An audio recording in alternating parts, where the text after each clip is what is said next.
kon coowal football yi di wéy ministère kon moom mujjee addu sànq 50 Senghor ñu ngi ci doon wax ci tubaab léegi mën nañ ci ñëw kon ci wolof bu dee Ndeye Khady dafa am beneen élément bu des ci journal bi. non foofu la xibaar yi buuree Pape Cheikh. ok foofu la xibaar yi buuree kon ci wolof kon ministère bi noo gisee dogal bi mu jël. waaw je pense que ministère bi dogal bu baax la jël parce que secteur boo xam ne aussi ci tutelam la nekk parce que fédération bu ñu fàttee ne dañ koy agrément état bi lay yor di ci liggéeyee mooy dafay am confiance ci état bi c'est vrai que boo jëlee texte FIFA yi dafay aaye état yi di dugal seen loxo ci biir mais dañu war a liggéey ak état bi en intelligence parce que d'ailleurs charge yi ñuy am na yu FIFA di supporter wala CAF am yoo xam état bi moo koy supporter te lépp lu ñuy def it bu ñu fàttee ne bu ñuy jóge fii di dem drapeau réew mi moom la leen président de la république di jox ñu yóbbu ko donc buñ ñëwee bëgg a nekk fii ci weerante dans la presse werante suba werante ngoon wax ju ama wax boo xam amatul bopp amatul genn il est bon que ministère ne leen noppi leen parce que man danaa def sama évaluation bu ma évaluer ba pare nit ñi danañ xam ne lii mooy résultat bi et ça met fin à la polémique gis naa ne démb tax na ñu annuler ay émissions et ainsi de suite loolu lu baax a baax la. waaw mais quand même est-ce que le mal n'est pas déjà fait parce que ñu bari ñaawlu nañ rawatina Abdoulaye Fall sortie yi nga xamante ne def na ko après Abdoulaye Seydou Sow après Bakary Cissé ñoom ñëpp yi ñu wax déballage yi raxas seen bopp peinture ñeneen ñi rawatina Pape Thiaw est-ce que fi mu nekk nii le mal n'est pas déjà fait. oui le mal est fait parce que balaafare nañ image yi Sénégal ba pare dans le monde parce que du ñun rek ñoo demoon coupe du monde àndeewuñ fa liñ yaakaaroon ci ñun dégguñ ci benn réew coow li am fii mu am fa c'est vrai que fédération bi équipe bi demoon amoon na ay problème ci biir loolu yenn journalistes yi bien avant ñuy ñibbi si déggoon nañ écho yi am ci yenn bride ak yooyu il était bon que bu ñu ñëwee ñu def point de presse leeral yenn yi xëy na sax loolu moo tax ministère autorisé leen ko mais li ma d'accordul pour man ki waroon a jiitu njëkk a wax parce que kooku moom lañ confier fédération bi mooy daa waroon noppiloo ñëpp ba wax jot moom mu génn wax bu waxee ba pare nag xëy na kum neex bu autorisé ñenn ñi ñu dem commenter compléter information bu dee sax jar na ko mais malheureusement safaan bi lañ gis mooy ñi topp ci président bi ñoo njëkk a génn joxe yenn information yoo xam dañoo chargé ñoo xam ne déglooguñ leen mais moom mu ñëw ñu yaakaaroon bu ñëwee dina tempérer ardeur yi wax li am solo te yem ci mais il est entré dans des détails yoo xam ne amul benn solo da nga jàpp ne Abdoulaye Fall maîtriser wul maanaam téyewul fédération. waaw boo dégloo bu baax Abdoulaye Fall man li ma conclusion bi ma abouté bi ma ko dégloo mooy gérer wut lu bari parce que yu bi mu waxee digganteem ak Ali kii Pape Thiaw bi mu waxee digganteem ak yenn joueurs yi digganteem ak ñenn ci fédération bi ak même experts yi liggéey ak fédération bi ñu mel ni Fejoor ak yooyu Fejoor yàgg na ci équipe bi c'est depuis Fallou Cissé campagne yu bari def na ko ak ñoom mooy waaw bon c'est pas un gynécologue parce que mënoo nekk à ce niveau-là nekk dans la fédération depuis des années parce que je rappelle que Abdoulaye Fall du gan ci fédération bi mu ngi fa woon jot ci fédération bi depuis plusieurs mois amul sax CV ñi muy liggéeyandool surtout ku mel ni médecin kooku war ngeen souvent di échanger war na bari yoo xam ne mu nga ñëw def erreur bu grave noonu ci moom face au monde entier je pense que dafa juum bu rëy boo xam ne difficilement li mu yàq dinañ ko réparer. mën a def ak ñoom boo leen laalee FIFA mën na aj Sénégal Coupe d'Afrique léegi mu ñëw boo leen fi bàyyee bon xel yi dalul lan lañu war a def ak fédération bi jamono ji. man je pense que bi ma dégloo ñu bari ci Sénégalais yi te man loolu mooy sama xalaat mooy ñoom bu ñu mënoon a rendre le tablier mooy gën a yombal liggéey bi. parce que ñoom niñ leen fi falee déjà fal bu bari polémique la woon jiiñante nañ fi ne dañoo corrompre ñii dañoo jënd ñii ba defe naa sax ñu ngi ci instance arbitrale yi pour ñu régler diggante différent boobu am seen diggante mu ñëw première sorteem ca billet ya mu def ci erreur campagne yi bon Maroc dégg naa ñenn ñi ne problème yi mu ngi fa woon mais comme dañoo gagné moo tax mu muur ko ba kenn gisuwul andiwul coow bi nag dañoo perte ak ni ñu perte parce que joueurs yi ñoo njëkk a commencé génn di wax parce que joueurs yi il faut nga ñu xam ne neexuñoo gérer lu tax neexuñoo gérer mooy benn ay xale lañ ay professionnels lañ yoo xam ne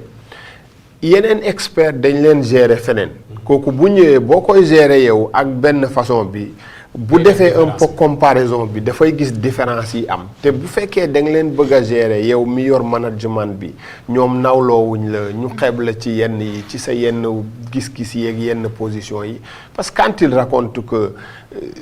Pape dafa amoon problème ak yenn joueurs yi. ñii ñemewu leen classé ñii ñemewu leen génne waaw ñii ñemewu leen jëli mais boo jiitee fédération nga gis entraîneur bi muy comporté woon noonu mais loolu du dénonciation du nga wax ko après il faut l'appeler ngeen discuter nga woon ko ne règle yi lii ak lii moom la war a doon mais il vient d'abord en médecin après la mort et ni mu ñu ko présenté ni ko yenn commentateurs yeeg yenn kii proche am yi waxee moom noonu la ko répété ça c'est quelque chose qui n'est pas acceptable ci niveau des responsabilités bi mu nekk parce que aussi gis nga la fédération ou même le football sénégalais c'est notre image benn c'est nos sous moo ciy dem et man jàpp naa ñun dañoo war a exigeant au maximum mooy ñun am nañ fi mu ne individualité yoo xam ne permettre nañu ñu am résultat faut pas que ñu bàyyi ba mu jàll parce que xamuñ bu jàllee ban temps la ñuy toogaat pour amaat ñu yegg ci niveau professionnel boobu kon ñun dañuy xaar ay résultats yu probants maintenant nag il faut dire une chose Pape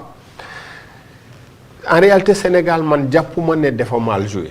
ku seetaan suñ match yi problème yi ñu am mooy gérer nos derniers 15 minutes à 20 fa lañ amee problème yi ñu am yëpp et pour man problème bi Pape amoon mooy xam nga match dañ koy lire et de plus en plus dans le football moderne boo xoolee entraîneurs yi dañ ciy jouer un grand rôle surtout vers la fin parce que tout dépend de kan la ñuy génnee kan la ñuy dugal yow l'entraîneur adjoint bu fekkee teeruloo lire changement yi mu def ban lan la andi ci match bi ban orientation la ko jox mën nga jël ay buts yoo xam ne après doo ko mën a réparer pour moi et loolu bu dalee Pape c'est un problème d'expérience parce que Pape aussi quoi qu'on dise bi mu bàyyee football ak léegi temps bi mu def ci entraîneur amu fi expérience bu colossale boo xam ne war na ko mën a tax mu diiranteeg entraîneur yu mag yi nekk dans le monde te Pape mën nañ bañ a d'accord ak moom man d'accord naa sax ci ñu ne wuy dañ ko war a dindi yooyu yëpp mën naa ko dégg mais mënuma dégg ñu koy xas di ko wax yenn yi. parce que tamit moom am na avenir après Sénégal. c'est ça parce que quelques mois avant ñuy teg ci deram defal nañu fi ay résultats pour mu amaat équipe mën na compliqué ci moom. oui parce que boo ko présenté ni koo xam patron mooy wax ci moom. waaw du doylu boo négocier ak moom day jaar ci gannaaw dem gis ministre bi di am lu mu réglé ak moom boo ko joxee benn mu ne la dolli ci genn wàll ça c'est pas une bonne manière de parce que Pape bu ñu ko bàyyee fii Sénégal dafay uti liggéey et on ne sait même pas si dans l'avenir du ñëwaat jëlaat équipe bi parce que yooyu aussi dund nañ ko fi gis nañ fi entraîneur yoo xam génnoon nañ par la petite porte mais avec le temps ñu dem ba benn moment ñu jëliwaat leen andi leen donc yooyu yëpp dafa war a tax nit bu ngeen àndee seq ay teraanga bu tàggoo jotee tàggoo leen tàggoo bu rafet man vraiment àdduna noonu laa ko gisee noonu laa ko gëmee parce que yàlla mooy def ngeen tase mooy dogal ngeen war a ànd xëy na moo dogal tam ba fa seen ànd di yem na rafet bu ngeen tàggoo ba suba ngeen war a mën a donc tout ça réuni fait que man jàpp naa ne waa fédération bi ñu demoon moo gën ci ñoom te moo gën ci Sénégal. ñu dem lan la. waaw bon je pense que. da nga am looy laaj invité bi. waaw juste comme tey ñu ngi wax wàllu audition am na ñu wax waxu assemblée waxu enquête parlementaire. et aussi gis nañ annonce bi ministre bi def est-ce que jàpp nga ne dina am njeexital bi ci sénégalais yi di xaar parce que quand même quoi qu'on puisse dire am na pognon bu am solo boo xam ne mu ngi woon ci gafa gi laataa sax ñuy dem ci mondial bi. oui assemblée am na droit bu ma sëkk mu ne man damay yónni commission d'enquête parlementaire mu dem saytul ñu lan moo fa am lenn rek moo ko mën a baare mooy dossier bi ñu saisiroon ci justice bu boobaa ñoom dañuy taxaw tant que loolu amul mën nañoo continuer état bi moom li mu wax def ko war moom du bu ko neexee moom dafa war a def bilan bi nga xam yëf yi fan la sooxee problème fan la am qu'est-ce qu'il faut rectifier buñ nekkoon nag ci xeeti état yi ñu doon am avant ñaar yi mën nañoo bañ a tomber mooy état bi mën na wax assemblée bàyyil ma def liggéey bi et puis les choses avancent mais façon état bi ñu am fi mu ne je pense que mën nañoo yóbbu ci état di gëstu assemblée aussi di gëstu et on verra résultat yàlla muy joxe. waaw loolu sax fa la ñuy kon defee transition ñëw ci état bi ñu yore jamono ji léegi kon ñu ngi ci Sénégal boo xamante ne ay réforme la ay révision rawatina suñu constitution gis nañ li xew diggante exécutif bi ak législatif bi société civile taxawaayam lan la voie référendaire daal ci ngeen taxaw ba léegi wala gën ngeen yaatal mbir mi. waaw société civile et je rappelle que daje nañ ci samedi passé parce que Sursaut woote na ci ñu def ci daje bu rëy ci benn hôtel de la Place yenn du fa discuter avant loolu société civile pàcc yi mu am yëpp amoon nañ position mais position yoo xam ne soreewuñ te position yu logique yu dëppoo aussi ak position sénégalais yu bari la xam nga constitution muy constitution di loi bu mu mënti nekk xel nangu na ñu dem ba jëmmi jamono ñu ne nañ ko réviser mooy nañu soppi lii soppi lale pouvoir constituant bi nga xam ne moom la peuple bi yor am na à côté pouvoir constituant dérivé mooy assemblée mën na léeg-léeg jël place yi peuple bi mu réviser constitution suivant nag le respect de certaines règles yi mooy daanaka cëgal guy gi li ci ëpp foofu président de la république moo yor dogal bi kon ñoom ñu ñëw au pouvoir ne ñun ka jàpp nañ ne disposition yi ak yi war nañ ko xoolaat loolu luñ mën a nangu la forme ba la société civile d'accord lool forme ba mooy te moom la ñu waa Pastef tàmmal bi ñu fi ñëwee ak léegi mooy dañuy xëy ñëw andi seeni loi ne lii la ñuy voté te duñ ko waxtaane dund nañ ko fii ci bi ñu d'abord bañ ñu diggee ne dañuy abroger loi d'amnistie bi ensuite ñu ñëw ne dañ koy interpréter loi bi ñu def sur l'organe qui contrôle les médias ainsi de suite donc ñoom bari na loi yu ñu fi dugg yoo xam ne duñ nangoo dégg en retour lu leen kenn di wax or ñoom pouvoir bi ñu yor sénégalais yi ñoo leen ko dénk pour un temps bien déterminé 5 ans boo modifier constitution bi dugal ci loo xam ne xamuñ kañ la ciy génn boo naree def loolu dafa baax nga ubbi waxtaan nga waxtaanee ko ak nit ñi te ñun xam nañ parce que waxtaan ya ba mu amee jam ñaajoo beneen waxtaan bi président woote ko texte yi bañ koy tëgg mais am na waa société civile yoo xam fekkee nañ tëgg bi ci ñi defar texte initiaux yi bi yi ñu njëkkoon a tëgg waa société civile am na ñu ci bokk xam nañ ban niveau d'exigence lañ yóbbu woon texte yi mais ñoom ñoo nettoyé texte bi en fonction de li leen arrangé parce que c'est un peu ça parce que ñoom dañ la naan lii ci assise la jógee waxtaan nañ fii waxtaan nañ fa lu ñuy continuer di waxtaan ba léegi il faut que ñu avancer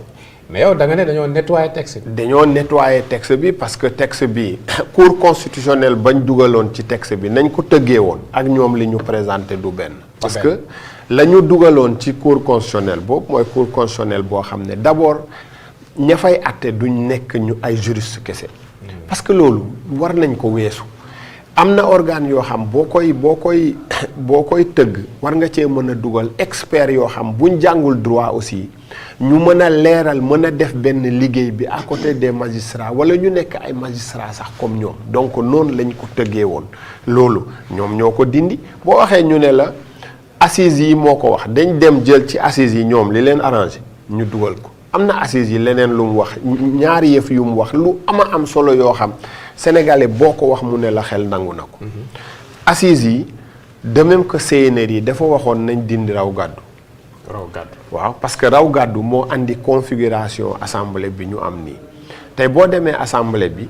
Pastef boo jëlee ñi voté législative yële passé 100 personnes yu woote environ 54 jëm 55 personnes ñoo ko wooteel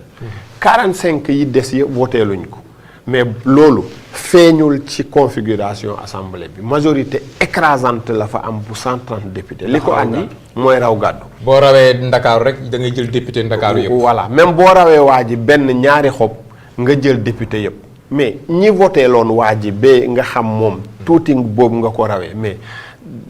liñ voté yëpp dañ ko tuur ci mbalit mi or loolu du une bonne représentation démocrate loolu assises yi waxoon na ko mais texte bi nga xamante ne Pastef moom la présenté jëlu ko or dugaloon nañ ko ci leneen loo xam ne aussi assises yi waxoon na ko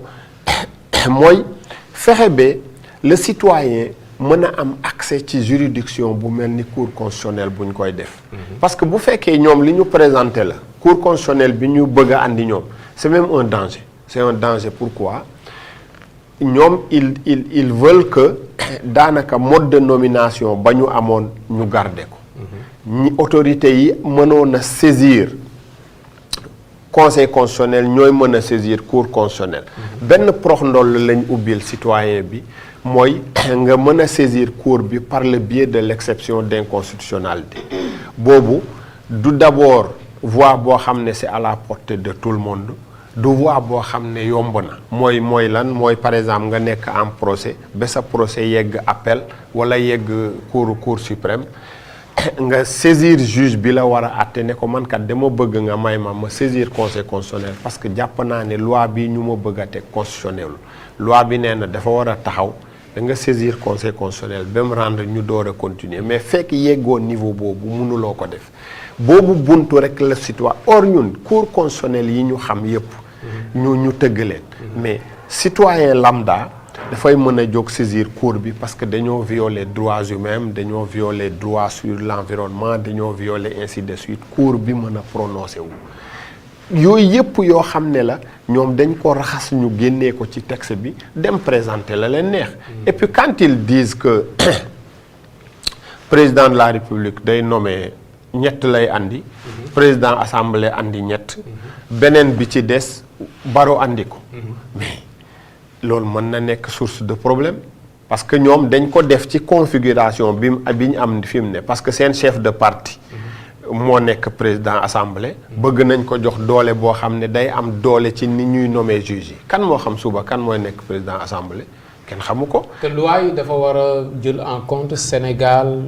ginnaaw ñoom. Sénégal pour suñuy sëtaat loo xamante ni day régler problème mais pas pour loo xamante ni séance tenante la daal lu ponctuel. gis nga difficulté yi ñuy am ak ñun politique yëpp loolu la xam politique lan lay xool. mooy au cours de mon mandat là. loi yi lan lañ ma mën a jëriñ pour ma régler samay problème or ñun dañuy xool lu gën a sori loolu dañuy xool.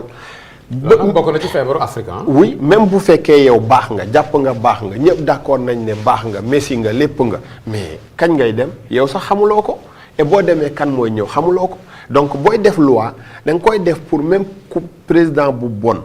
autorité bu bon bu ñëwee à la place du mën a def yenn yi loi yi dañ koy empêcher mu mën a def yenn yi. Et c'est pour ça d'ailleurs que le choix a été fait bu yàgg ba tey depuis président Macky Sall malgré que maag moom yu bari jubóowuñ ci woon xeex naa ko ci yu bari mais j'ai toujours dit même à l'époque que réew mi président de la République lañ ko dénkuñ ko beneen autorité moo tax d'ailleurs ñu wengal loi yi mu jëm ci moom parce que c'est un peu ça dañ ko ñoom justement loolu lañ bëgg a dindi quoi bëgguñu président boo xamante ni il est super fort voilà dañu bëgg daal wàññi dooley président Sénégal parce que dañ jàpp ne dafa ëpp dafa jéggi dayo jéggiwul dayo surtout ak contexte bi ñu nekk Pape Cheikh wax ma l'assemblée là ban démocratie moo am ci assemblée bi assemblée benn nit moo fay décider tout le monde xam nañ ko saa sénégalais bu ndaw sax boo ko laajee mu wax la malgré li ñuy nekk 130 100 nangam parce que ñeneen ñi ils ont de bonnes voix ils ont de l'expertise opposition beeg non inscrit yeeg yooyu lay wax mais munuñ fa def dara ñi nga xam ñoo yor majorité bi mais ki jiitu lu mu leen wax def leen ko ñu def ko est-ce que face à ku mel noonu mën nañoo bàyyi un président de la République faible mais c'est aller vers une crise et deuxièmement gis nga bu ñu nax seen bopp gis nga en termes d'expertise président li mu am à sa portée assemblée xaajut sax ba di ko jege am. ma jox la benn exemple bu ndaw. mais bien sûr Sonko nee na assemblée dëgg nag moo yore pouvoir bi Sénégal. on verra xam nga ñoom déjà ak li ñu wax yëpp moi je me rends compte que xamuñu woon article 82 xamuñ doole article 82 xamuñ portée article 82 lu tax article 82 ñoom xamuñ ko je suis surpris dégg naa yenn membres Pastef yi naan oui compensation des recettes bu fekkee loolu dañ koy appliquer loolu mooy mais loolu moo tax proposition de loi yombul et c'est voulu dañoo bëgg du yomb xam nga lu tax warul yomb mais parce que l'Assemblée n'est pas dans l'exécution ki nga xam ne mooy exécuter mooy defar budget mooy uti xaalis mooy nangam kooku dañ ko ne yow lu la neex defal de toute façon yow yaay uti xaalis bi amul problème mais kee nga xam ne defut te mën na laa andil loi yoo xam ne daf lay andil ay gàllankoor taxawu la ne la da nga koo war a def parce que voté nañ. kooku dañoo wax loo àtt nag loo àtt. voilà kooku dañoo bëgg bu lay teg charge ñu ne la à charge bi kat lii ak lii moom laa lay won ne boo fa jaaree mën nga koo régler loolu moo tax ñu tëggee noonu texte bi. beneen bi moom moo expliqué aussi vote bloqué te yàgg na fi nañ dem xool l'amendement Niadiar Sène dafa proposé woon en 1998 ñu jëlee député yi de 120 yóbbu leen 140. Okay. Mais il avait buté sur ça bu ñu xoolee jurisprudence constitutionnelle France bi loolu def ci am donc loolu démocratie yi ñu am te France it suñ système bii lu ci bari ci France lañ ko royee xëyuñ roy ko France xëyul am ko parce que France dafa amoon assemblée boo xam dafa amoon doole ba gouvernement bu ñëw mu daane la loolu la ñuy tuddee 4e république française bi ñu dem ba sës ba amatul ñoom solution ci la leen René Cotinet parce que boobu dañ jàppanteeg De Gaulle bugguloon système bi ba mu sonnee ci wax ji mu dem këram toog René Cotinet leen bu ñu demee ba xamatuñ fu ñu jëm ma jëli le plus illustre des Français ñu ne ko kan mu ne De Gaulle ñu seeti ko dem waxtaan ak moom mu ne leen waaw nangu naa ñëw mais maay poser samay condition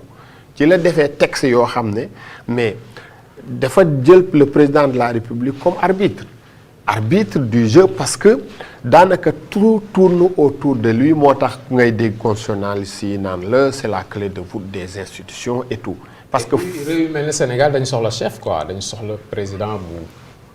bu nekk le leader quoi le numéro 1. Même notre histoire l'explique boo xoolee diggante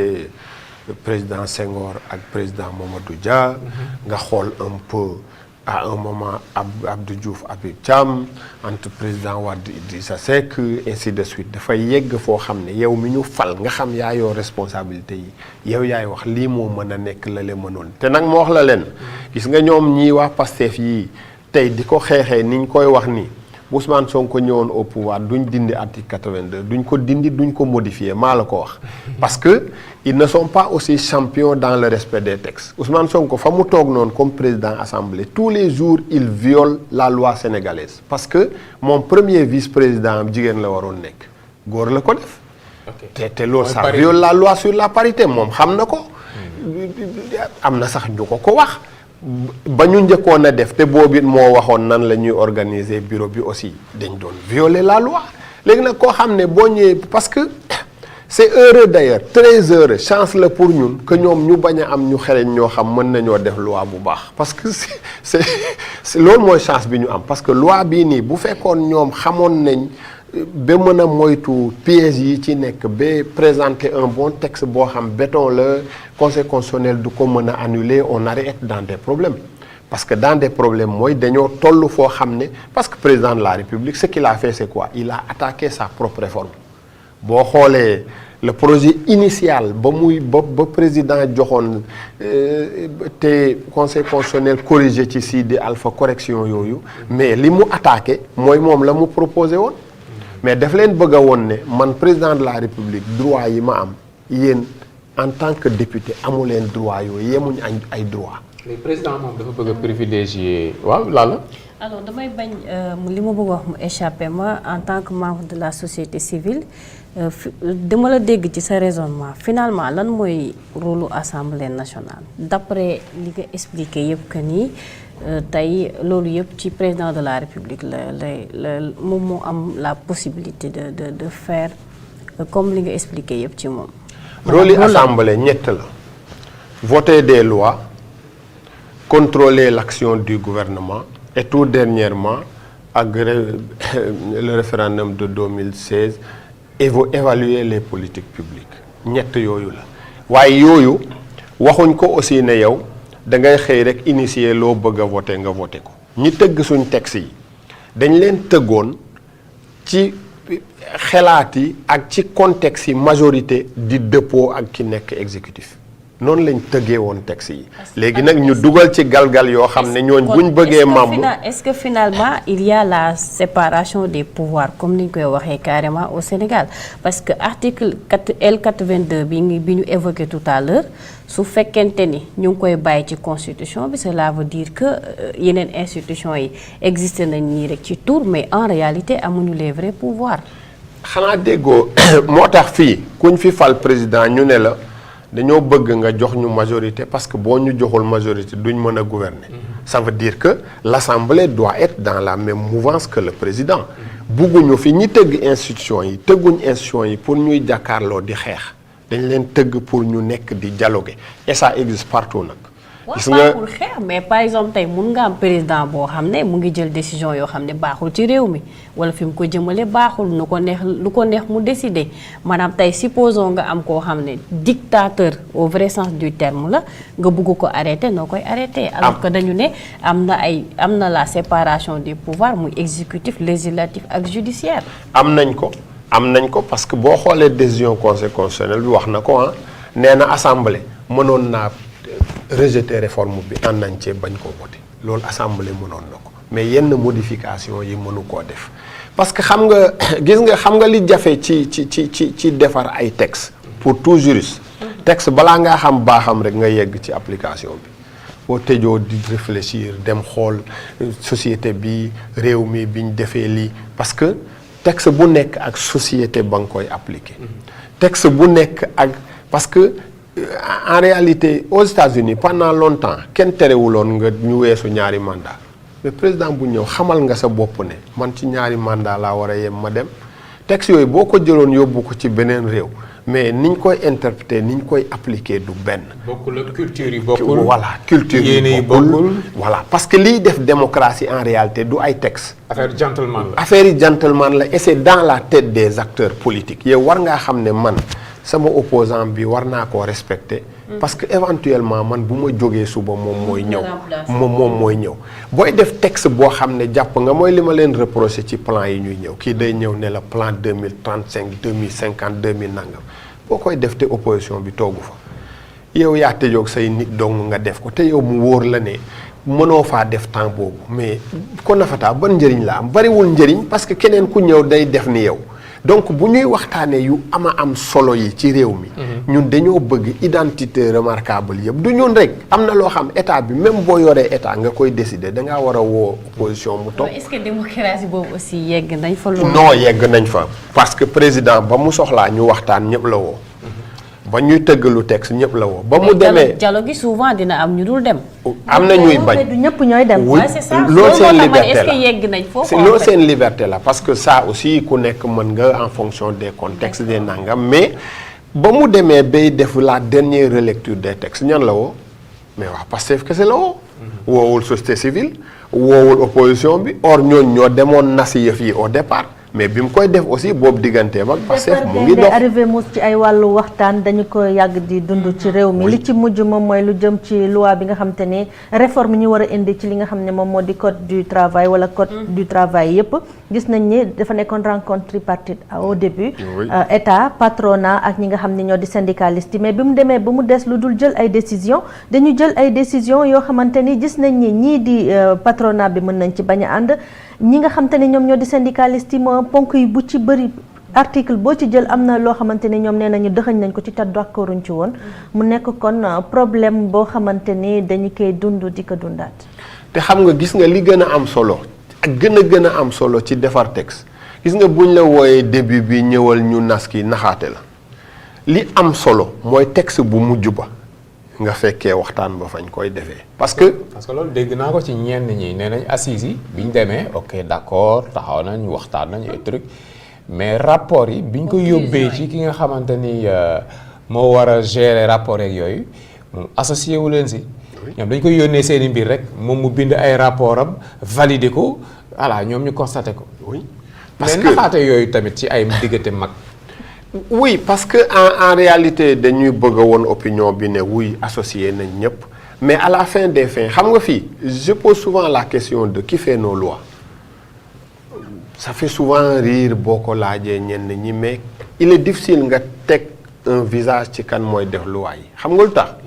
texte yu bari dañ koy bifee yokk ci wàññi ci dans le circuit administratif lañ lay wax bi muy def circuit administratif bi mooy am na fonctionnaire yoo xam seen bureau la leen texte bi di fekk ñoom ñu war cee joxe seen avis et très souvent ils barrent beaucoup de choses ils ajoutent des choses yoo xam ne bu demee assemblée et c'est tout l'intérêt de waa assemblée texte yi ñu fay yóbbu ñu war ko voter ñu koy publier war nañ ko publier balaa ñoom ñuy dem ci plénière balaa sax commission yeeg yooyu di réunir xam nga lu tax bu ñu publier texte boo xam ne yow ci sa domaine la nekk mënoo leen imposer dara mais au moins mën nga cee joxe xalaat parce que ñoom dañuy voter fii texte yoo xam ne ñoom ñun xam nañ ne xamuñ ci dara ñun voter nañ fi texte boo xam ne bañ koy def sous le président Macky Sall mais commission ya kañu invité institution internationale ba ñu invité ne ko ñëwal fekkee waxtaan bi suñ rapport la laaj balaa muy dem ca waxtaan bi te rapport boobu fekk ñun yónnee nañ leen ko. après yéen ñu bàyyi leen. c'est ça waxtaan am na solo waxtaan am na solo mais pour l'économie du temps léegi fan lañ jëm parce que promesse de campagne la woon wax nga ko ci sa début waxtaan que joyanti ak yu mel noonu mënul ñàkk pour dëgëral suñu démocratie suñu gouvernance mais mbir mi mujj na jaxasoo mujj nekk diggante exécutif beeg législatif bi Sonko fii Diomaye fële société civile boo xam buy wax kenn du ko déglu société civile boo xamante ne amul tam benn kàddu da ngeen ay société civile la voilà léegi fan lañ jëm ak lii lépp. oui société civile bi comme mu mel noonu non seulement mën nañ ko comprendre mais baax na xam nga pourquoi parce que ñëpp ñi deful politique ci société civile lañ bokk yéen journalistes yi sax am na doctrinaire yoo xam ci société civile lañ leen di ranger. am na nag société civile formelle mooy ñun ñi nga xam dañuy créer benn cadre boo xam état bi def ñuy jox agrément ñuy liggéey am tur ñu xàmmee ñu mais même ñun aussi mais kenn ci yeliful kenn Alioune Tine day am ay mën na am ay kii suñ doyen la et tout mais souvent je ne suis pas d'accord avec lui keneen du d'accord ak moom quelquefois ñu am convergence de vue léeg-léeg ñu war a da waxtaan ba arrondir angle yi léegi nag question bi nga posé fan lañ jëm fi ñu jëm président moo koy définir. président waaw parce que dañoo tëggee suñ texte yi noo xam ne xam nga yeneen réforme yi sax ñeneen mën nañ am initiative mais réforme constitutionnelle kenn mënu koo def fii Sénégal même buñ la nee am nga initiative bi mën nga koo débuter mënoo koo yeggali te président dugalu ci loxoom te neexut président kooku moom forcément moom mooy principalement moo nekk ci digg def ba. léegi nag ñoom dañoo mu ngi ci loxo président. mbir mi mu ngi ci loxo président ils nous ont nag fait perdre du temps xam nga ban perte ñun dañoo taxaw woon président ci ne waxtaan bi génneel texte yi moo indi woon d'ailleurs ñun def nañ ci ay communiqué ba doon ci sax waaj a def conférence de presse ñu génnee ay premier draft boobu à un moment ñoom ñu foqar ñi ko ci président nekk léegi sax nekkatul projet buy jóge ci yow mais ñun dañ koy far def proposition de loi mu seetaan leen te ñoom ñu am possibilité tëgg proposition de loi. mais ñoom tëgguñ. non dama ne lu tax nga tuddee ko foqar ñi mooy xam nga président moo amoon projet. parce que bu déparé ci président. projet de loi lay tudd. bu jógee ci assemblée proposition lay tudd. président moo amoon texam. jox ko conseil constitutionnel ne leen xoolal leen ma ko. ñu xool ko ba ne ko war nga changer lii dëppoo la constitution bi ba mu génn. ñoom ñu xëy bés xam nga président mi dugaloon foofu. mënoon nañ koo bàyyi moom mu continuer réforme ak rythme lu yàgg aussi réforme yi waxatu ci. waaw léegi nag attends comme président moo ko départoon mu jëm ci nekk projet. ñoom bu ñu xëyee ne jëlal ko seen bopp xam nga président joxu leen ko ñoo ko jëlal seen bopp. ne ko léegi sax ñun comme yëf yi dafa yéex ñun ñoo koy porteel suñ bopp ndax mu gën a gaaw dañ koo foqat ñi ko moo tax président mujj attaqué la nga xam ne moom bu doon def loolu la naroon a def parce que je rappelle que projet président bi 9 juges yi mu ngi ci woon jëlee juges yi de 7 à 9 mu ngi ci woon affaire yi famille yeeg handicapé yooyu mu ngi ci woon donc CENI mu ngi ci woon et CENI ñun depuis le départ ba mu ko njëkkee wax premier discours am mooy 3 avril ba mu dooree dugg fonction. te ma ko def ma fekkoon ci benn rajo ma koy commenter RFM j'avais dit soxlawuñ Séni parce que résultat yi ñu am fi mu ne réew yi am Séni du yëpp aussi la Séni def résultat am na yoo xam Séné fa andi problème. yooyu moom la mujj attaqué. Jokkonjal c'est-à-dire que dañ ko foqat ñi ci moom. Senghor Jokkonjal. merci Pape Cheikh. wala yow yaag laal la yéen a yem quoi sa séeréer dafa réer. non sama séeréer réerul moi je parle très bien séeréer. et la première langue on me le reproche quand je vois un séeréer je préfère d'abord parler séeréer avant may wax leneen. ah ok kon kay c'est la première langue pour moi. d'accord. séeréer yi nga ñu xëyee tey ji tooñ nga ñu de. merci loolu moo ma jaaxal. et puis pulaar yi nekk ci plateau bi dañoo déggul pulaar ay mais man gàlle nag lañ. pulaar bu rax séeréer laa de lébu laa lépp laa mën. pulaar gàlle ñoo fi nekk quoi. cocktail. mais en tout cas éclairage yi am na solo trop. yow moom bu soobee yàlla doo gëj ci matinal bi parce que ak actualité beeg yii nii say leeral am na solo trop ci mbir mi. yaa ngi nekkoon RADDHO mais léegi yaa ngi seen kàddu. waaw seen kàddu mooy. seen kàddu mooy convergence africaine pour la démocratie et les droits humains. waaw c'est vrai que RADDHO lañ ma gënoon xamee def naa fa ay at muy organisation boo xam ne aussi collègues yu baax laa fa amoon. mais yëf yi daa yeggoon foo xam ne aussi évoluer ci yenn domaines yi dafa